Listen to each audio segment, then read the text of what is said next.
Greetings from the Flute Wizard. Here we have a mammoth of an ocarina. It's E3 Contra Bass. This is more of a flute arena. It has a little bit of an off valve here. I had to pop a hole in there for tuning. And this particular model has my signature blow torching technique, some wax linen bindings, a nice swoop, cedar malachite fetish, and E3 6-hold aeolian minor Contra Bass Ocarina. Really, really wacky and fun wind vessel here. I was not able to hit the high E4, the high octave of the tonic, the root note of the flute. So this is just a 6-hold climb, and it stops right before the high octave, the high E4, in the regular set intervals of the scale. But still super, super fun and interesting flute to display and to play. Great for really, really low solar plexus meditation. Great audible volume too on the flute without being mic'd.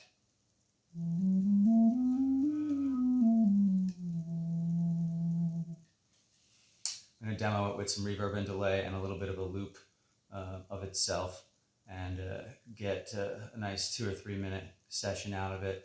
Like I said before in the other Contra Bass video, these particular ones, they do wet out a little faster because your mouth is so close to the mouthpiece. So you do need to be mindful of how long you play the flute for. You're probably going to be at about 2 to 4 minutes of like consistent playing time before you will need to blow some of the condensation out from underneath the cap.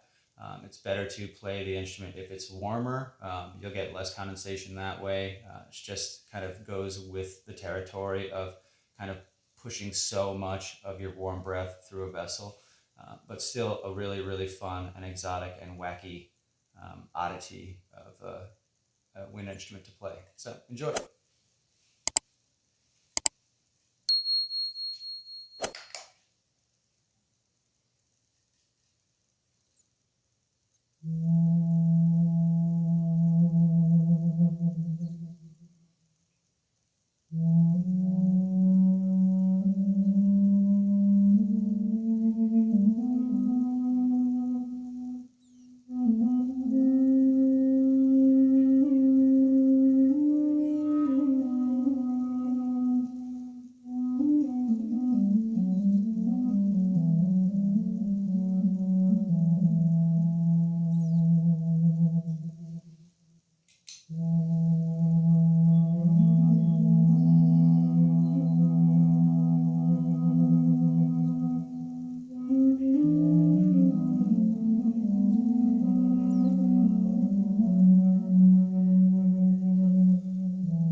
of the positive features about a contrabass ocarina or interesting little wind vessel like this is that usually, like a G3 and an F3 and an E3, those are some really big flutes, okay? And they require intermediate to advanced dexterity. You have to have flute chops and you have to be playing for a while to unlock the muscle memory in your hands to do these really long stretches with your fingers.